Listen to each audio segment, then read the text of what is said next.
खबर हिमाचल प्रदेश से है।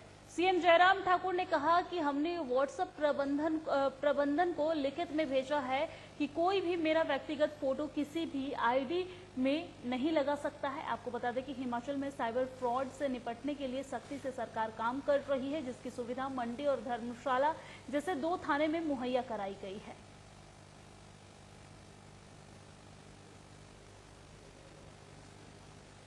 निश्चित रूप से बहुत चिंता का विषय है। जैसे जैसे टेक्नोलॉजी बढ़ती जा रही है, लोगों को सुविधा भी है, लेकिन आपदा भी बहुत बड़ी है। बहुत सारे लोगों को बहुत सारी परेशानियों के दौर में से गुजरना पड़ रहा है। बढ़ती जा रही है, लोगों को सुविधा भी है, लेकिन आपदा भी बहुत बड़ी है। बहुत सारे लोगों को बहुत सारी परेशानियों के दौर में से गुजरना पड़ रहा है और विशेष तौर से हम देख रहे हैं कि कुछ लोग इस प्रकार से टेक्नोलॉजी का दुरुपयोग करके अपने लिए गलत तरीके से पैसा इकट्ठा करना, किसी को ब्लैकमेल करना, इस तरह की घटनाएं जो है लगातार बढ़ती जा रही है।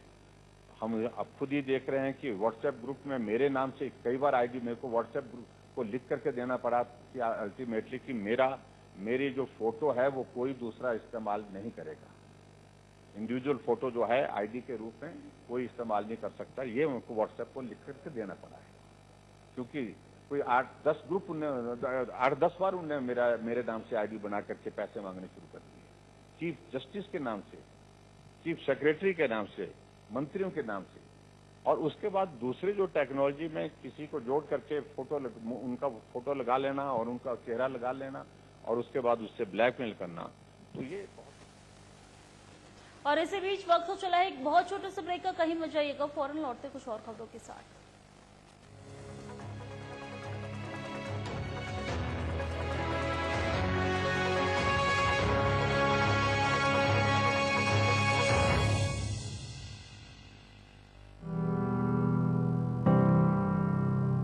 डबल इंजन की सरकार ने काम किया है। पहले खाना बनाने के लिए लकड़ी के इंतजाम में हमारी बहनों का बहुत समय बीत जाता था। आज घर घर गैस सिलेंडर पहुंचा है।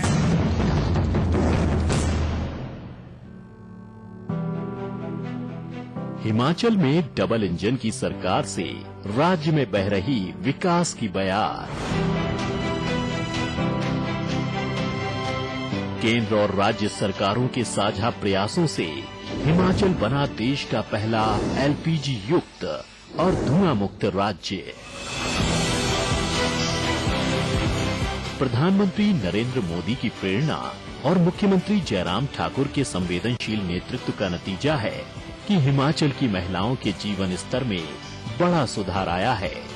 पहले माता बहनों को जंगल से लकड़ी लाकर चूल्हे पर खाना बनाने में बड़ी मुश्किलों का सामना करना पड़ता था।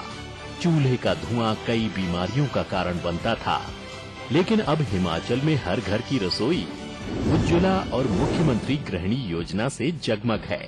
सर, एक तो लकड़ियाँ नहीं मिलती हमारे यहाँ, दूर से लकड़ी लानी पड़ती थी, जिससे चूल्हा जलाना पड़ता, जिसमें धुआं बहुत ज्यादा उठता है, जिससे कि हमें सांस लेने में भी दिक्कत होती है। मुख्यमंत्री गृहिणी योजना कहते जो स्कीम चलाई हुई है, इससे महिलाओं को बहुत उनकी बीमारियों से भी दूर रही है और खाना बनाने में भी उन्हें बहुत सहायता मिली है। राज्य के धुआं मुक्त होने से महिलाओं को स्वास्थ्य पर धुएं के विपरीत प्रभाव से मुक्ति मिली है। राज्य में जब प्रधानमंत्री उज्ज्वला शुरू हुई थी, तब कुछ परिवार इस योजना के दायरे में नहीं आए थे। ऐसे ही परिवारों को राहत देने के लिए जयराम सरकार ने 26 मई 2018 को मुख्यमंत्री गृहिणी सुविधा योजना शुरू की थी। इन योजनाओं के तहत जिन परिवारों के पास गैस कनेक्शन नहीं थे, उन्हें एलपीजी कनेक्शन निःशुल्क मुहैया कराए जा रहे हैं। मुख्यमंत्री गृहिणी योजना, इससे हमें बहुत फायदा हुआ है। पहले जो है हम सर हीटर पे खाना बनाते थे, तो उससे बिजली का बिल बहुत ज्यादा आता था। इससे हमारे जीवन में बहुत ज्यादा बदलाव आया है, जैसे कि हम आसानी से खाना बना सकते हैं। हम मुख्यमंत्री जी का बहुत बहुत धन्यवाद करते हैं, जिन्होंने की महिलाओं के बारे में इतना कुछ सोचा। देवभूमि को धुआं मुक्त बनाने के लिए केंद्र और राज्य सरकार की ओर से 151 करोड़ रुपए से अधिक की धनराशि खर्च की गई है। इनमें केंद्र सरकार की ओर से उज्ज्वला योजना के तहत 28.15 करोड़ रुपए की लागत से हिमाचल में 1,38,000 निशुल्क घरेलू कनेक्शन दिए गए। वहीं राज्य सरकार ने करीब 129 करोड़ रुपए खर्च करके 3,32,000 परिवारों को निशुल्क गैस कनेक्शन मुहैया कराए हैं। सरकार ने वर्ष 2021-22 में ही 17,919 से अधिक घरेलू गैस कनेक्शन दिए हैं। इन दोनों योजनाओं के तहत राज्य में 4,70,000 परिवारों को निशुल्क रसोई गैस कनेक्शन जारी किए गए हैं। राज्य की ज्यादा से ज्यादा माताएं और बहनें इस सुविधा का लाभ उठाएं, इसके लिए ये दोनों योजनाएं 2022-23 में भी जारी रहेंगी। माताओं बहनों के चेहरों पर है मुस्कुराहट। गृहिणी सुविधा योजना खुशी लेकर आई है। हिमाचल बना देश का पहला धुआं मुक्त प्रदेश। जन सहयोग से हमने यह मंजिल पाई है।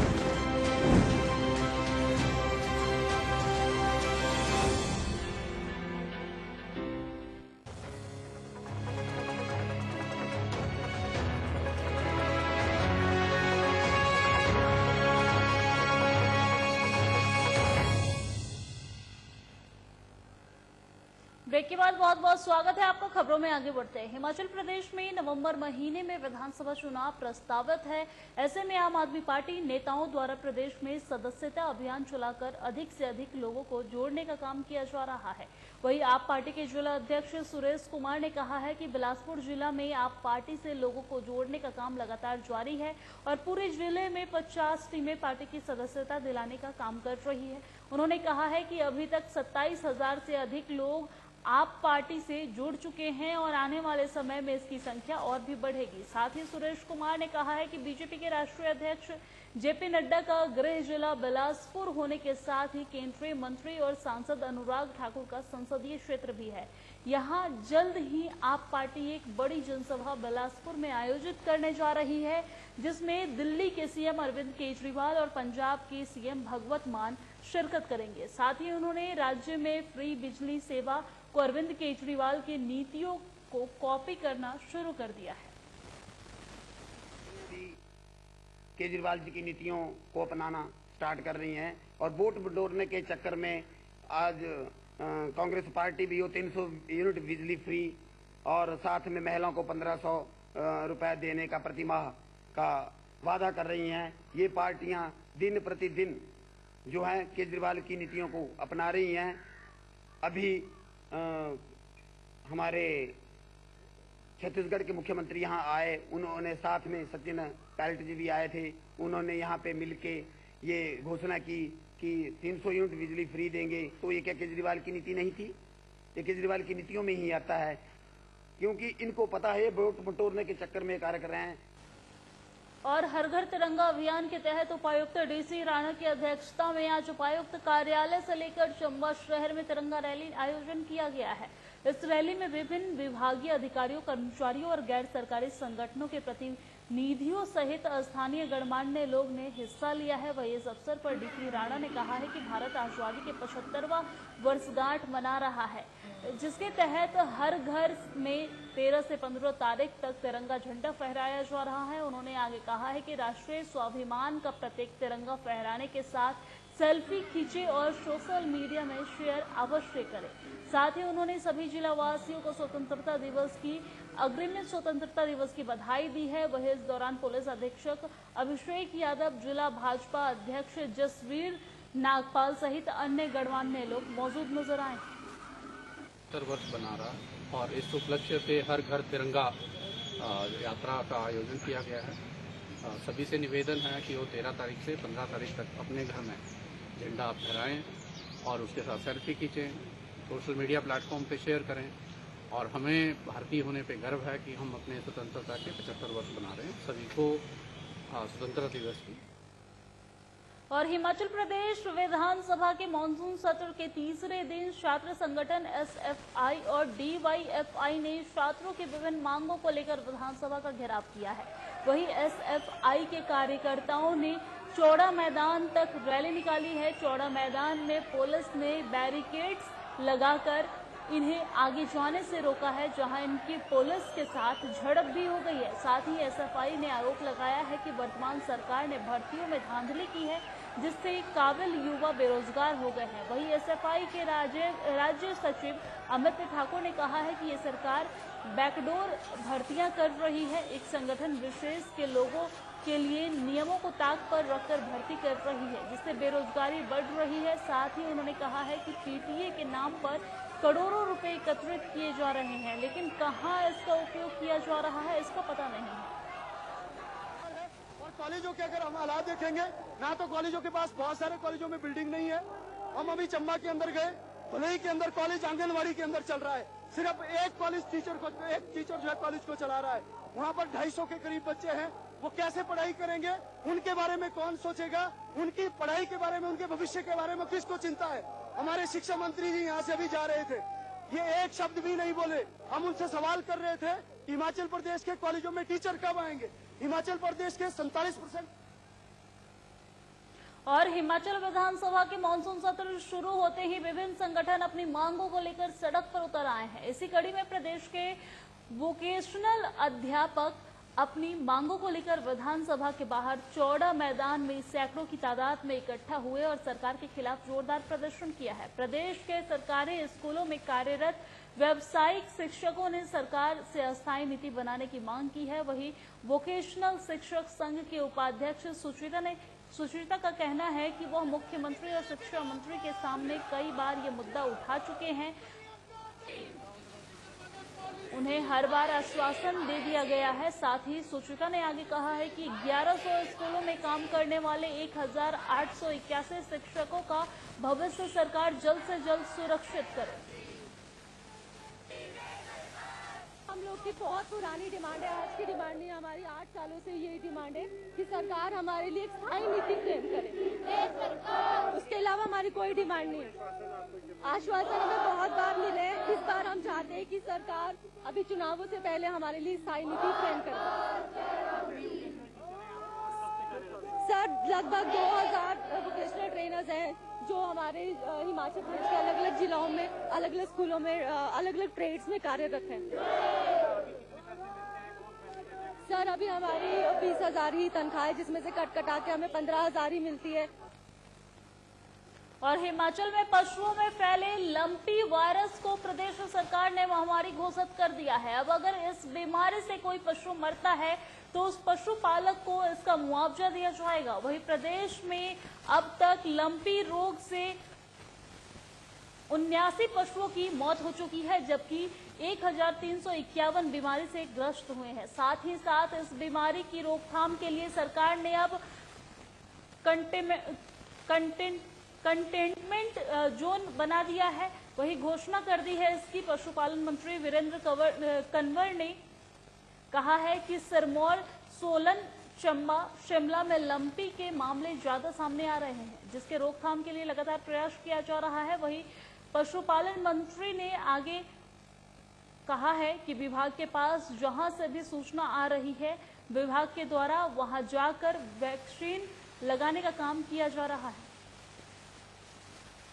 जिलों के अंदर जैसे सिरमौर है, सोलन और चंबा में ज़्यादातर केसेस जो हैं वो इसके वहाँ ट्रेस हुए हैं और हम पूरे मिशन मोड में जो है उसके रोकथाम के लिए काम कर रहे हैं। जैसे हमें ये केसेस का पता चलता है, ट्रेस होते हैं, वैसे ही हमारा विभाग जो है वो वहाँ पर पहुँचता है, उनको पशुओं को जो इससे प्रभावित हुए हैं उनको अलग करते हैं और उसको कंटेनमेंट जोन बना करके उसकी वैक्सीनेशन जो है वो शुरू कर देते हैं और यही अलर्ट जो है वो पूरे प्रदेश के अंदर हमने जारी किया। हमने इसको एपिडेमिक डिक्लेयर किया है और ऐसे में जिन पशुओं को इस बीमारी के कारण मृत्यु होगी उनको निश्चित रूप से जो है वो सरकार मुआवजा देगी। ऐसा तो अभी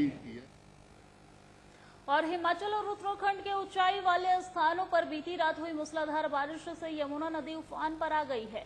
वहीं यमुना में जलस्तर खतरे के आसपास पहुंच गया है और बाढ़ जैसी हालात जो है वो पैदा हो गए हैं। प्रशासन ने नदी किनारे बसे लोगों को नदियों के आसपास न जाने की हिदायत दी है। साथ ही यमुना घाट पर लोगों को रोकने के लिए पुलिस बल तैनात कर दिए गए हैं। सुरक्षा के इंतजामों के तहत यहां गोताखोरों की भी तैनाती की गई है। क्षेत्रों में अत्यधिक बारिश होने के कारण यमुना नदी का जलस्तर काफ़ी ज़्यादा बढ़ गया है और इसी के तहत हम लोग यहाँ पे व्यवस्था देखने के लिए आए थे।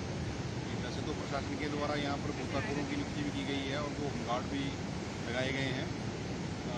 पुलिस के जवान भी यहाँ तैनात हैं। लोगों को समझाया जा रहा है कि नदी के किनारे ना जाएं। सोशल मीडिया में मैसेज डाले गए हैं और यहाँ पे तार भी रस्सी भी लगाई गई है, परंतु फिर भी लोगों को हिदायत है कि वो नदी के किनारे ना जाएं, क्योंकि चितौन डैम जो कि गिरी नदी के ऊपर है। और मेरे साथ हिमाचल प्रदेश की खबरों में फिलहाल इतना ही। देश दुनिया की तमाम खबरों के लिए देखते रहिए साधना प्लस न्यूज। नमस्कार।